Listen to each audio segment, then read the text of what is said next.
La compagnie aérienne russe S-7 Aro a efficacement développé et présenté le Tango, un avion léger entièrement domestique qui est conçu pour la formation des pilotes et l'aviation privée, marquant une étape importante pour l'aviation russe.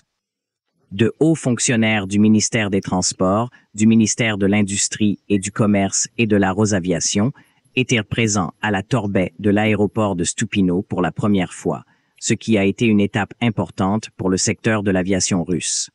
Le développement du Tango est une réalisation importante dans le domaine de la fabrication d'avions nationaux.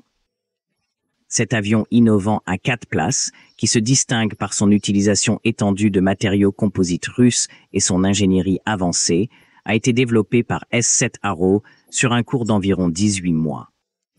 L'initiative met l'accent sur les capacités expansives de la Russie dans la conception et la production d'avions légers.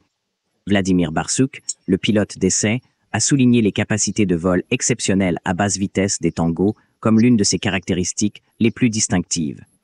L'avion est capable de fonctionner à des vitesses remarquablement basses, avec une portée de 80 à 65 km/h pendant la configuration de décollage. La fonctionnalité est particulièrement utile à des fins d'entraînement, car elle offre aux pilotes une meilleure manœuvrabilité et contrôle pendant les phases de vol critiques. Le vol inaugural du Tango a eu lieu en septembre de l'année en cours, et il était alimenté par un moteur belge à piston. Le groupe UL Power 520 est en même temps que le groupe S-7 a décidé de développer son moteur à piston domestique, appelé APD 520. Le dévouement de l'entreprise à l'indépendance technologique se montre évident dans le fait que ce moteur a déjà subi des tests préliminaires sur des plateformes modernes d'essai de charge. Bien que les spécifications techniques complètes de l'APD 520 n'aient pas encore été divulguées, les données préliminaires indiquent que le moteur sera comparable à son homologue belge. La puissance UL de 200 chevaux 520 est équipée de 6 cylindres et un déplacement de 5,2 litres. Les prévisions indiquent que l'APD 520 domestique offrira des caractéristiques de performance similaires.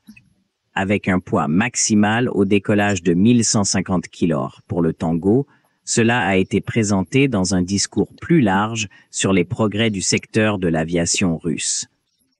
Les principaux sujets abordés étaient la modernisation des infrastructures d'aéroports, la reconstruction des pistes et les besoins en carburant aérien.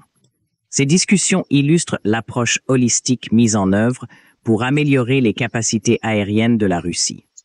Le Tango n'est pas seulement une démonstration technologique, c'est une solution pratique avec des objectifs spécifiques. Il est principalement conçu pour remplir 2 fonctions critiques, la formation initiale du personnel de l'aviation et le soutien des marchés de l'aviation privée. 7. Groupe répond aux besoins critiques de l'écosystème de l'aviation russe en offrant un avion fabriqué au pays avec des capacités sophistiquées. La construction de l'avion à partir exclusivement de matériaux composites russes est plus qu'une réalisation technique. Elle représente un changement stratégique vers l'autosuffisance technologique. L'initiative Tango contribue à la réalisation des objectifs nationaux plus larges de localisation industrielle et d'innovation technologique en diminuant la dépendance à l'égard de la fabrication étrangère.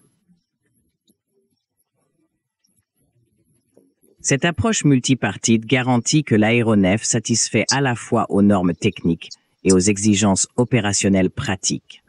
Le Tango est un exemple important des capacités technologiques russes alors que l'industrie aéronautique continue d'évoluer.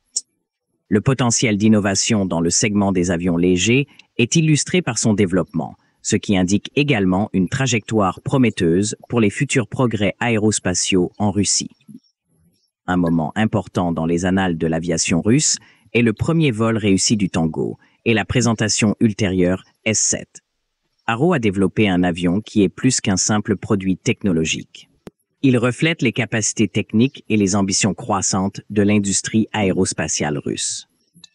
Cela a été atteint en intégrant des matériaux avancés, une expertise en ingénierie nationale et une vision claire des exigences en matière d'aviation privée et de formation. Pensez-vous que le gouvernement russe devrait montrer un soutien aux petits fabricants d'avions en Russie, comme il a soutenu cette grande compagnie aérienne? Faites-nous savoir dans les commentaires. Veuillez aimer et partager nos vidéos et abonner à notre chaîne.